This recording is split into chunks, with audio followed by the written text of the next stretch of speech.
happy Wisdom Wednesday. Thank you so much for tuning in and for choosing to spend some of your time with me. I'm Maria Milagros. You're an amazing, incredible, capable, resilient, resourceful human. And I know that's true because you have overcome 100% of your worst days, and you would not have been able to do it without all of those qualities. So just sit in it. Just bathe in it. Just let it wash over you. Like, yes, I am amazing. I am deserving. I am capable, because it's true. It's true. So stop talking so small about yourself. You're incredible. And I need you. The world needs you in your fullness. So own all of that. During the month of April, we're talking about positivity. And this is the first video of the month. And this is, again, one of those topics that we can talk about for hours and weeks and days on end. But I'm going to try to contain it into 4 short videos to give you some pieces to help build a stronger foundation so that you can continue to get yourself and your life to those next levels of healthy and happy.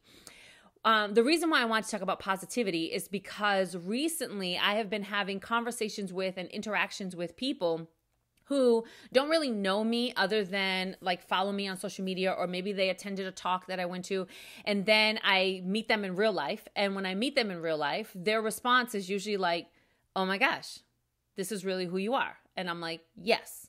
And I understand that statement because I know I used to be the kind of person who I would perform here, and then back here, I would cry myself to sleep. I would show up and like, it's fine, everything's fine. And then I'd be over here like bawling my eyes out and so stressed out and frustrated and overwhelmed and worried, right? And so there was an incongruence. And so when you meet people who are congruent and you can sense it and feel it, it's like, oh my God, this is real, right? So I've been having these conversations more and more, and it's very yummy and interesting. And it's also a nice confirmation for me that this is it, right? Like this is not this is it, because it's never it, but this is the goal, right? And a lot of the work that I teach when I work with my coaching clients is about congruence. It's about being genuine. It's about creating practices that allow us to be ourselves and to constantly be in the space of evolution, where we're constantly evolving to get to those next levels of healthy and happy, mentally healthy, emotionally healthy, spiritually healthy, physically healthy, right? Like this constant evolution, because in that evolution, we feel more fulfilled, and we feel like our life is more meaningful because we're not stuck and we're not at a pause. We're just constantly in the space of evolution. So last week I had a conversation with this woman at the supermarket, and she's like, oh my gosh, you Maria, I watched your video. She watched a talk that I gave for the college, and we were having a conversation in the store, and she had overheard me talking to someone else. And she says, like, I heard you, and this is who you are. And I said, yeah, this is who I am. And it took years of practice, and I have this positivity practice that I started many years ago. And as I was saying positivity practice, I realized that I never actually talked about that in a video before. And so I wanted to share some of that. And this will be the foundational video. And then the next couple of weeks, we'll talk about, consistently building on that positivity practice. And when we have a positivity practice, it is good for our mental health and our physical health, our emotional health, and our spiritual health. And the reason why is because, like, scientifically, what's happening in the body is that people who practice positivity have more serotonin and dopamine, endorphins, happy hormones flowing through their body, which boosts the immune system, which boosts self-esteem, which decreases our proclivity to crumble under stress, which decreases our chances of getting sick, right? So like these things have, this positivity practice has an amazing benefit for your whole body, never mind your emotions and your spirit, because your hormones and your emotions are tied, right? And your spirituality and your emotions and your body are tied. It's all intertwined. So when we decide to start a positivity practice and we commit to it, at first we're going to feel in our bodies, and we talked about our bodies and how our bodies don't lie last month. We're going to feel in our bodies this resistance. And then it is our job to acknowledge the resistance. I see you. I know where you come from. You come from years of practicing this old negative program. And we're going to do this instead. Because when we do, you're going to feel better. And that might sound crazy to some people, but I always recommend talk to your body, right? Talk to your body. If you and your body were truly just one solid unit, you would not be like, oh, my stomach hurts, this separate thing. You'd be like, I hurt, right? But because you can acknowledge that this is where the pain resides, there's almost like your spirit is embodying your body to use your vessel as a way to experience this experience. That sounds so woo-woo, whatever. So we can then say to these parts of our bodies, right? Like, I see you, I feel you, I know where you come from. I appreciate you letting me know that this is uncomfortable for you, and we're going to make this shift little by little because it's necessary in order for us to continue to evolve, in order for us to have more ease in our bodies, in order for us to have more ease in our mind, right? Dis-ease, a disease, is exactly that. It's the lack of ease in the body or the mind, and ease is the goal, right? It's also your blessing. It's your birthright. Ease and happiness and health and joy and prosperity and love and fun is your birthright.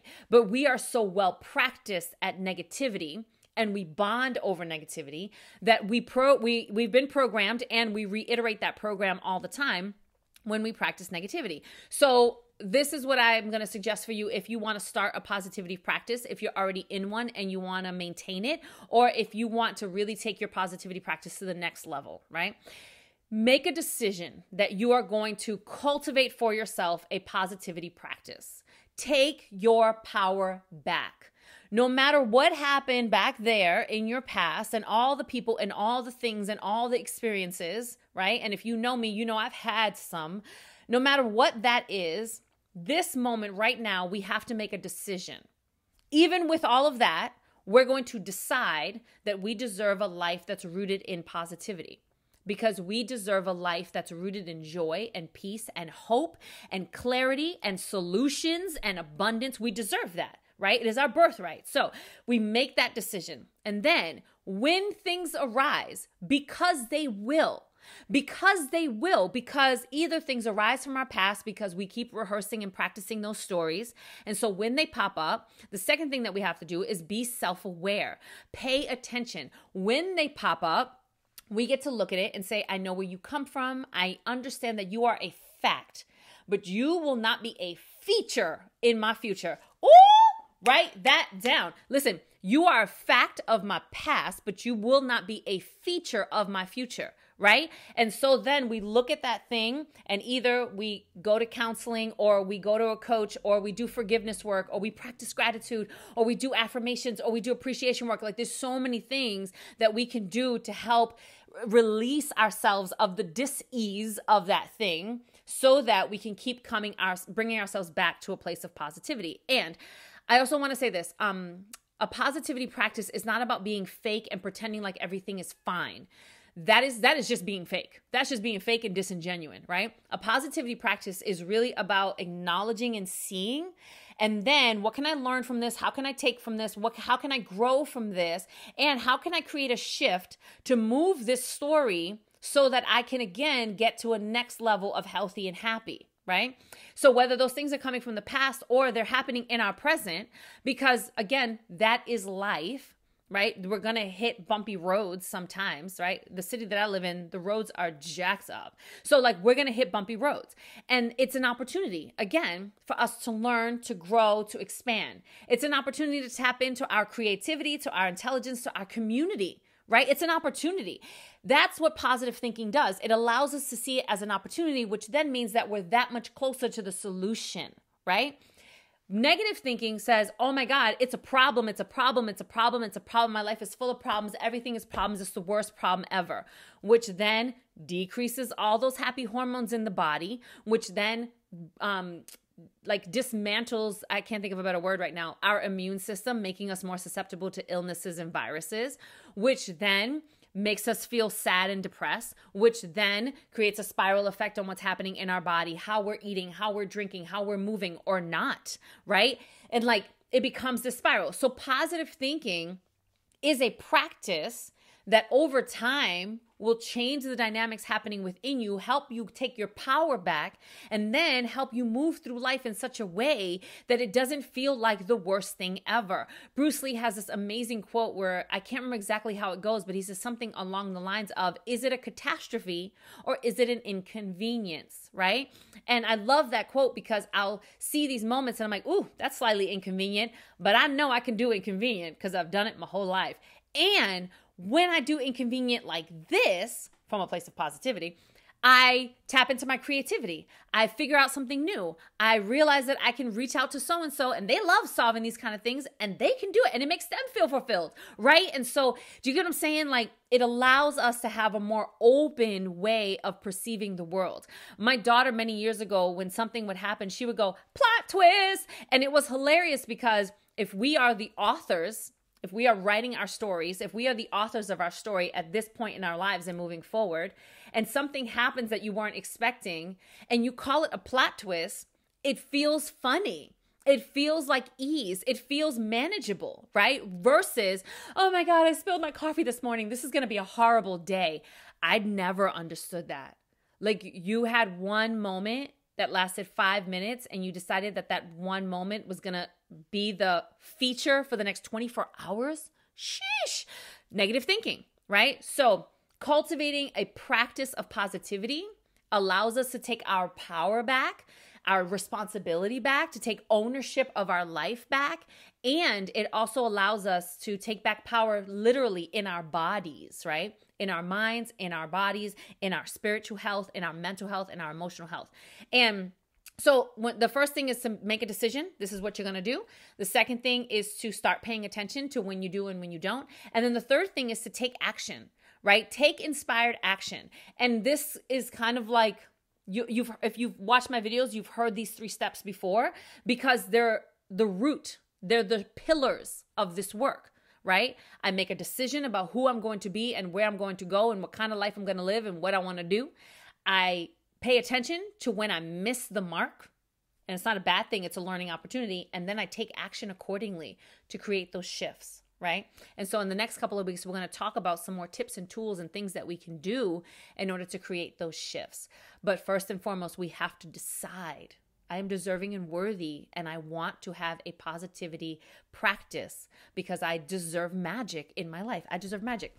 Someone gave me this journal, and I love it so much because people now, when I was younger, not so much. People would be like, they would run when they knew I was coming.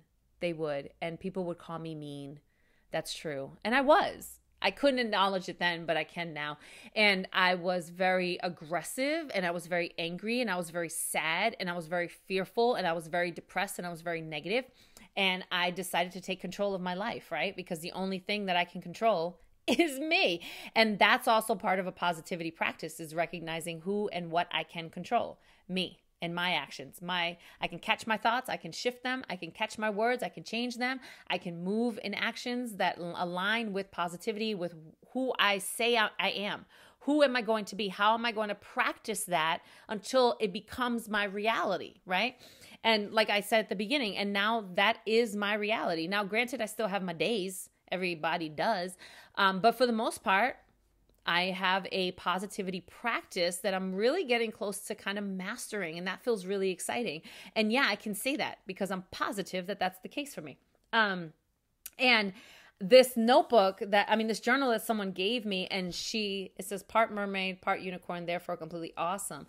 And she's like, you're kind of magical. And I thought that was so like, I call myself magical. I love using the word magical. I call my life magical. And so when we cultivate this practice, the power, again, is ours, right? We're taking back our power. We're taking back our responsibility. We're like taking up space.